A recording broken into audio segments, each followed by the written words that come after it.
This is a glorious experience for our students because for them, most museum experiences are pretty meaningless. Standing behind a velvet rope while you listen to somebody else describe what they're seeing. In this instance, they're here, they're touching things, they're hands-on, and they're operating equipment like a flight simulator. That's a very unusual experience for them, and it gives them a much more meaningful sense of how things work and what they do and how it all fits together. My favorite part is driving the car. That's what I call that thing. It's been really rewarding to be able to share the rover driving experience with these students and to show them a little bit about what exploration is all about and why we explore and give them an opportunity to see hands-on what it's like to do some exploration. It's been pretty exciting. We got certainly a bunch of young people enthused about motion and the idea of inertia, getting involved with a piece of equipment that actually does something and moves. It then motivates them to study this more. We don't often get to do this, so we're pretty happy to do this, really. It's just like a once-in-a-lifetime experience and an experience that I'll always remember, and I'll probably never get this chance again.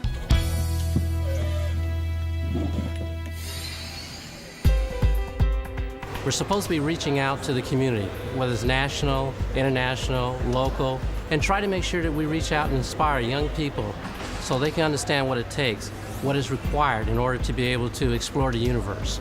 Travel Space Museum is the perfect organization to make that happen. They give hands-on opportunity for young people to see what it's like to deal with technology and science from all over the world.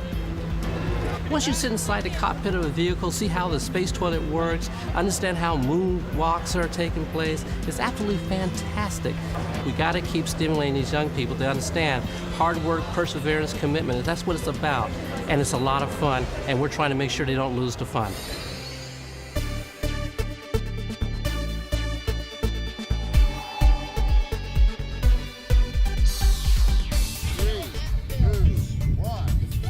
This is so great because the students can actually see what NASA is up to, hands-on, to actually have them, interact with you guys and to see the cool equipment is just so much more powerful than anything I can show them on the internet or in the book. Have you ever wanted to be an astronaut? Yeah. So what's this experience been like for you? Awesome, it's been so cool. What's your favorite thing you've done today?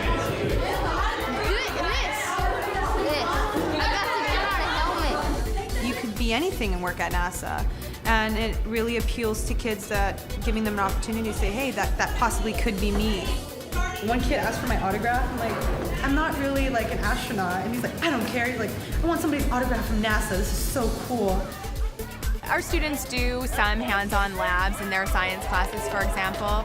However, certainly getting to experience something on a scale like this is not something that they normally get to do. I just think it's a really great opportunity for our students, and I think that they will remember this as a great day at school.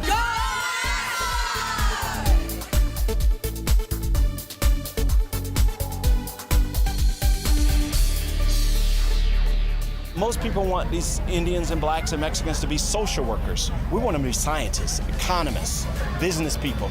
We want them to contribute to the diversity of science, not because of their color, but because of their training. How many blacks, Mexicans, or Indians, or poor whites do you know who have PhDs in physics? That's what we want. That's diversity. We tried on space suits, but not like the real one, like the one that you wear after you launch. And so yeah, that was cool. And now we're doing this, and that was really fun. I felt like I was about to fall. Stop laughing! And then I did that. It's like the satellite thing, and then like it tells us how they study Pluto and stuff, and how Pluto's like a dwarf planet and stuff like that. Everything that they're learning, that there is value in everything and that they could take it with them in the long term. I think this is a great opportunity for them to see and understand why these things are important. One day, one of them may be an astronaut or in charge of NASA, I don't know, but it all begins with a dream. NASA gets them to dream about where they can go, and that's great. What I see in their eyes when they're experience this is great awe. That's what, because they've seen it go up, they've seen it come down, somebody has spoken at them about it, but suddenly it is real.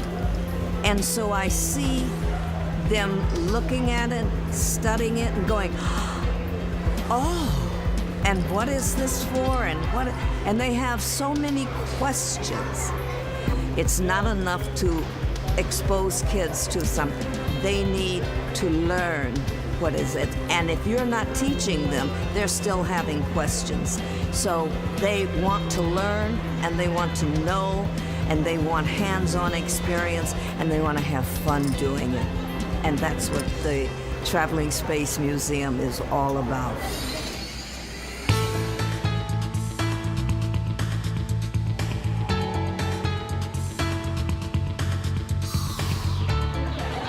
A lot of our kids have been talking about, well, what is NASA? What do they really do? So really, this is going to answer most of their questions. So they're about exploration, they're about innovation, but they're also about problem solving. My favorite part's been actually the space toilet. It's really interesting. The rovers, yes, the rovers. Those are really neat. Just how it could go anywhere and how it could jump over stuff. The NASA people are making it more interesting, like having more activities with it, and like they laugh with it, they talk with us. It makes school more interesting. Like the things that the teachers be teaching, they use these big old words and everything, but like with them, they sit there and like demonstrate it to you, so it makes it even cooler. It helped me, and it said if I learn more in mathematics, I can become make a robot or something. I like that they gave a chance for inspiration to kids. What Traveling Space Museum does is a concept that I call learning like an astronaut. Astronauts learn by using simulators and having experts in front of them. And that's what we do for students. And by having NASA people involved in that, this is the epitome of what I've been trying to do for 12 years. This is the high point of my career as a space educator.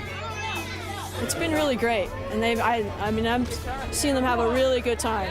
And also they're learning some science, asking some good questions. So it's good. It's good. I'm looking forward to getting back in the classroom tomorrow and hopefully take some of that further.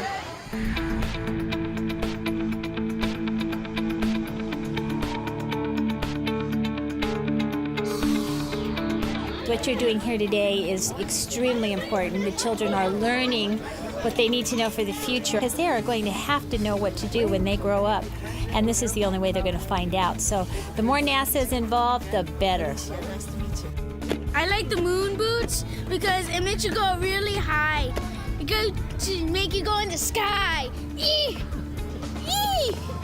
Eee! The Pluto probe has been in space for about 5 to 10 years or so. And it's only halfway to Pluto, halfway. I learned that the rovers in space run off of solar panels, and they store power in the batteries overnight. The reason that we're doing this is to make sure that we actually continue to invest in science and technology within NASA and for the benefit of NASA. So as we reach out for kids, they're also reaching back to NASA in trying to provide benefit for the current agency as well as in the future when we need our science and engineers to continue the space program and the aeronautics programs. It makes their dreams kind of a little closer to reality. When I went to school here, it was during the Apollo times, during the 60s, and I remember going to the library and wanting to read the books about space. Here, these students are able to take it a step further and actually touch the rockets and see a hovercraft work, and just allows them to take that extra step toward making their dreams a reality.